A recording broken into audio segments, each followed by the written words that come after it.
এ মুঘলগার যুবক ভাই, ও আমার বৃদ্ধ বাবা, ও মা বোনেরা, ভালো করে শোনো, ভালো করে শুনবা। ওরে আমার যুবক ভাই, তোমরা যারা মাহফিলের আয়োজন করলা, অনেকে দেখলাম তোরা নামাজ পড়ো না। যারা মাহফিলের আয়োজন করলা, অনেকে আছে 5 ওয়াক্ত নামাজি নাই, শুধু জুম্মার নামাজি আছে না নাই? আর একটু জোরে ওখানে আছে না নাই? ওরে আল্লাহর বান্দা শোনো, তুমি যেদিন মারা যাইবা, তোমার বাবা চোখের পানি ফালাইবে, তোমার মা এবার হাউমাউ করে কান্নাকাটি করবে, আমার বুকটা খালি হয়ে গেল, আমাকে আল্লাহ ইতিম বানায় দিয়ে দিলা।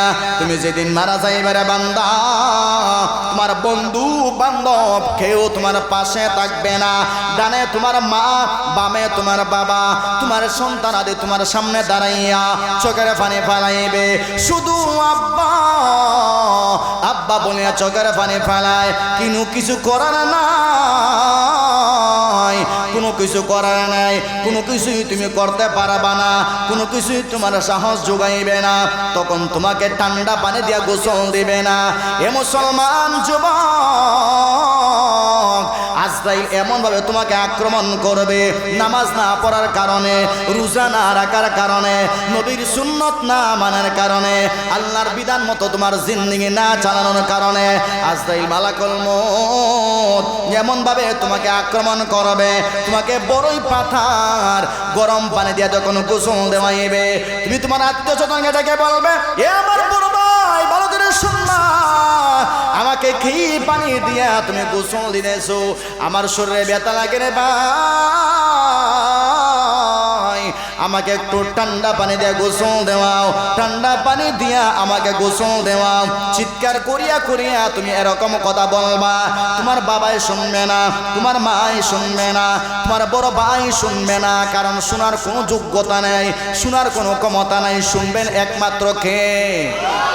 আর একটু জোরে ওখানে কে? তুমি এরকম চিল্লে চিল্লে বলবা, ওরে আমার বাবা, ও আমার ভাই, ভালো করে শোনো, এমন গরম পানি দিয়ে আমাকে তুমি গোসল দিও না, আমি সহ্য করতে পারি না। আজরাইল মালাকুল মউত আমাকে এমন ভাবে আক্রমণ করেছে, আমার হাত আমি নড়াইতে পারি না, আমার পা আমি নড়াইতে পারি না, আমার হাত নড়াইতে পারি না রে ভাই, আমার মাথা তুলতে পারি না, আমার পা আমার কোমর তুলতে পারি না। এ মুসলমান, ভালো করে শোনো, ও আমার যুবক ভাইরা, ভালো করে শোনো, মেহেরবানি করে তোমার কানে আমার আওয়াজটা যদি পৌঁছে যায়, একটা মিনিট সময় নিয়ে আমার কথাটা শুনবা, একটা মিনিট সময় নিয়ে দিলের ভিতরে আমার কথাটা ঢুকাইবা। আল্লাহ যদি চায় ওই কথার উপর আমল করতে পারলে আল্লাহ হতে পারে আমার জীবনটা পরিবর্তন করতে পারে কি পারে না? আমার ভাইয়েরা, যখন গোসল দেওয়া শেষ হয়ে যাবে, সাদা 3 টুকরা কাপড়ের কাপড় পেঁচাইয়া তোমাকে খাটের উপরে তোলা হবে, পাশে তোমার সন্তান তুমি এতিম বানাইয়া তুমি পরপারে পারে জমাইলা। সন্তানরা বারবার বলবে, আব্বা, ও আমার আব্বা,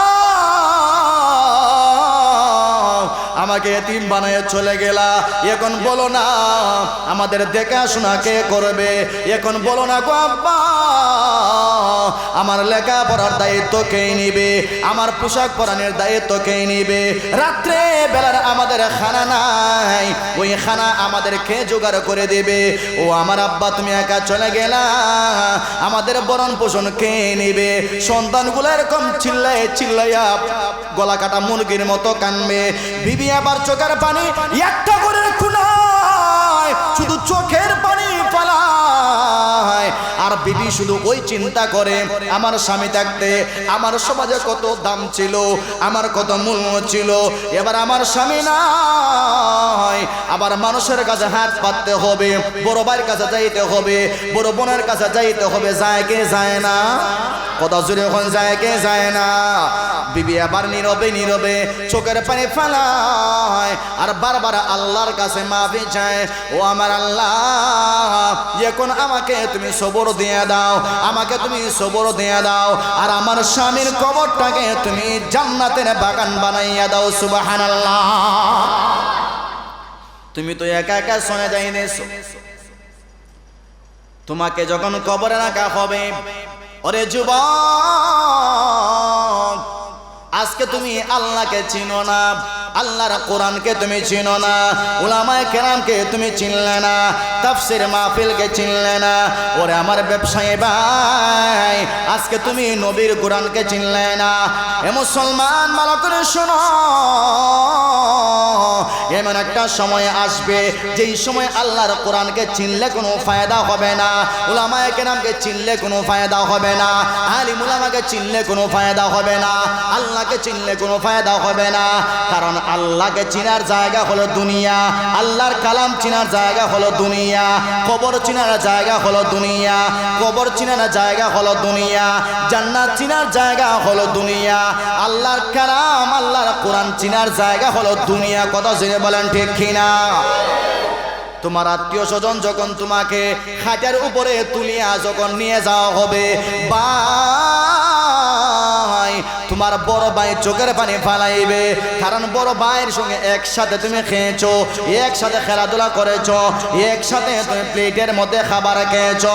বন্ধু বান্ধব গুলা সামান্য সময় মাথায় টুপি দিয়া তোমার জানাজার নামাজে হাজিরা দিয়ে দেব।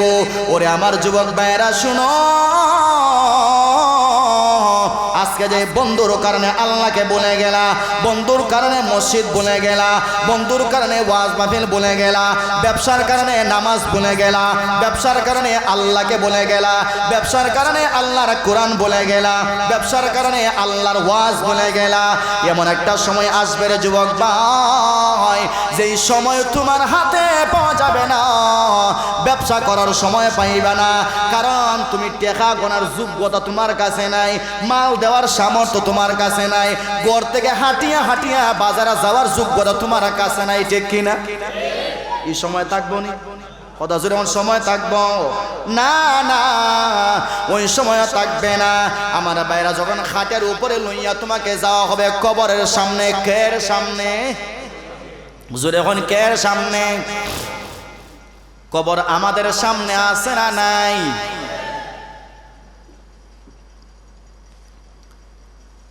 কবরে আমরা যাইমনি, কবরে সবার যাওয়া লাগবে। এমন কোন বান্দা নাই যে বান্দার জন্য কবর নাই।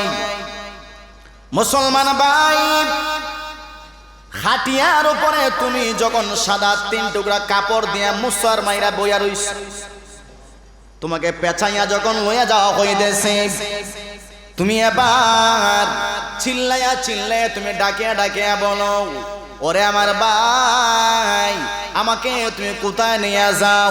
কোন জায়গায় আমার তুমি নিয়ে যাও? না রে ভাই,